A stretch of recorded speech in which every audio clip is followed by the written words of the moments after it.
स्वामी विवेकानंद जी की 3 कहानियाँ मैंने इस वीडियो में शेयर की है और ये तीनों कहानियाँ आपको अपनी लाइफ में बहुत कुछ सिखाएगी। तो इस वीडियो को लास्ट तक जरूर देखना।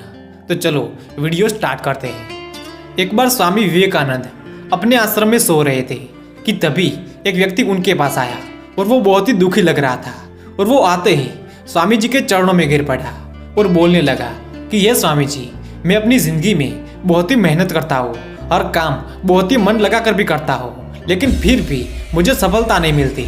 अब आप बताओ मैं क्या करूँ। स्वामी जी उस बंदे की परेशानी समझ गए। स्वामी जी के पास एक पालतू कुत्ता था। तब स्वामी जी ने उस बंदे को कहा कि तुम इस कुत्ते को घुमा कर लाओ, तब तक मैं तुम्हारी समस्या का समाधान ढूंढता हूँ। फिर यह बंदा कुत्ते को लेकर चला गया और तकरीबन आधा घंटा बीतने के बाद वो वापस आया। जब स्वामी जी ने देखा तो उनका पालतू कुत्ता बहुत ही हाँफ रहा था और ये बंदा बिल्कुल नॉर्मल था।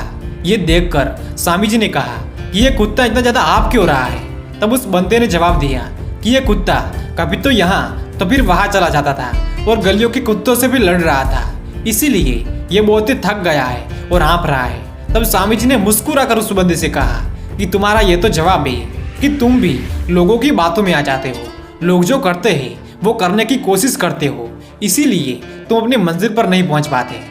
एक बार नदी पार करने के लिए स्वामी जी नदी के साइड में खड़े थे। तभी वहां पर एक साधु महाराज आए और स्वामी जी को पूछा कि आप स्वामी विवेकानंद हो। स्वामी जी ने कहा कि हाँ, मैं स्वामी विवेकानंद हूँ। उस साधु को थोड़ा सा शक लगा और फिर से कहा कि आप सही में स्वामी विवेकानंद हो। स्वामी जी ने कहा कि हाँ, मैं ही स्वामी विवेकानंद हूँ। फिर साधु ने कहा कि तुम्हारा तो दुनिया में इतना नाम है, तुम्हें इतने लोग जानते हैं, आदर करते हैं। और इतना सा बोलकर वो साधु महाराज पानी पर चलकर नदी के उस पार गए और पानी पर चलकर वापस आए और स्वामी जी को कहा कि देखो, मेरे पास इतना ज़्यादा ज्ञान है, फिर भी मुझे कोई नहीं पहचानता, और तुम्हारे पास ऐसा कोई ज्ञान भी नहीं, फिर भी तुम्हें इतने लोग जानते हैं। तब स्वामी जी ने साधु महाराज को कहा कि आपको ये विद्या सीखने में कितना टाइम लगा। तब साधु महाराज ने कहा कि तकरीबन 15 साल। तब स्वामी जी ने कहा कि साधु महाराज, आप मेरे साथ चले। और उतने में नाव आया और दोनों नाव पर बैठे और नदी के उस पार चले गए। और नाव से उतरकर स्वामी जी ने 1 रुपया निकाला और साधु महाराज और स्वामी जी के 50-50 पैसे भाड़ा उस नाव वाले को दे दिया। और इसके बाद स्वामी जी ने कहा कि जो काम 50 पैसों में हो सकता था, उस काम को करने में आपने अपने लाइफ के 15 साल बर्बाद कर दिए। अगर ये समय आप समाज के लिए उपयोग करते तो आपका भी नाम होता, आपको भी लोग जानते, और मैंने वही किया, इसीलिए मुझे लोग स्वामी जी कहते हैं। एक दिन स्वामी विवेकानंद को अमेरिका के शिकागो में जाने का प्लान बना।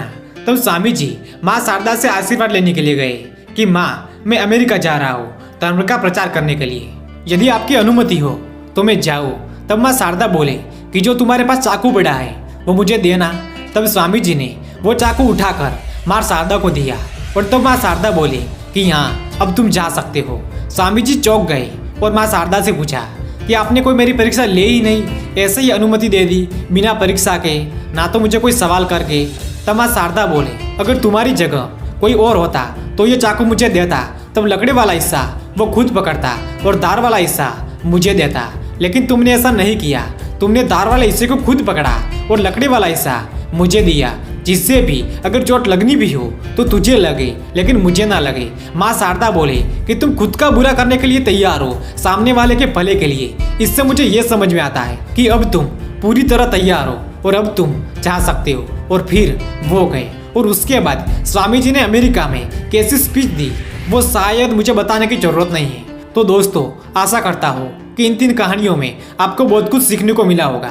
तो चलो मिलते हैं नेक्स्ट वीडियो में। जय हिंद, वंदे मातरम।